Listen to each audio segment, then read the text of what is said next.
பாருங்க, நான் ஏற்கனவே ஒரு மீட்டிங் பேசதான். உங்களுடைய துணை முதல்வர் உதயநிதி ஸ்டாலின் கோழி குண்டு விளையாண்டு கொண்டிருக்கிற பொழுது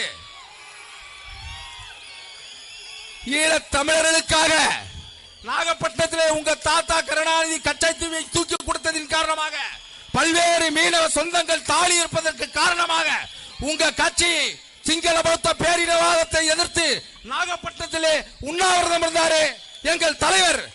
அது அரசியல் இல்லையா?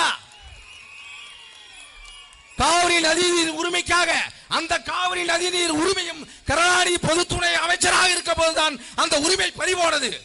தான் நடிக்கிற படம் பெங்களூரிலே ஓடவில்லை என்றாலும் பரவாயில்லை, தமிழுடைய மானம் காக்கப்படும் என்பதற்காக காவிரி நதியின் உரிமைக்காக உண்ணாவிரதம் இருந்தாரே தளபதி. அது அரசியல் இல்லையா?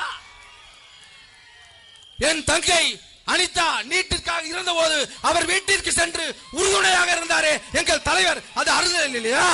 நாங்கள் தமிழ் மாணவர்கள், தமிழுக்கு உயிரானவர்கள், தமிழகம் அமைதியாக இருந்தால் ஏடுகள் தூக்கி படிப்போம், இல்லை என்றால் எரிமலையாய் வெடிப்போம் என்று நாட்டு மாட்டுக்காக முத்த சத்தம் கேட்டுக் கொண்டிருந்த மெரினாவிலே யுத்த சத்தத்தை முனையினார்களே தமிழ் மாணவர்கள், அவர்களுக்கு உறுதுணையாக இருந்தாரே தளபதி. அது அரசியல் இல்லையா?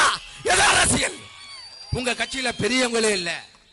நாங்கள் முதியோர் இல்லம் நடத்தவில்லையா? தமிழ் தேசிய ராணுவ படையை கட்டி எழுப்புகிறோம். அதனால் இளைஞர்கள் பெரு கூட்டம் கிடைக்கிறது.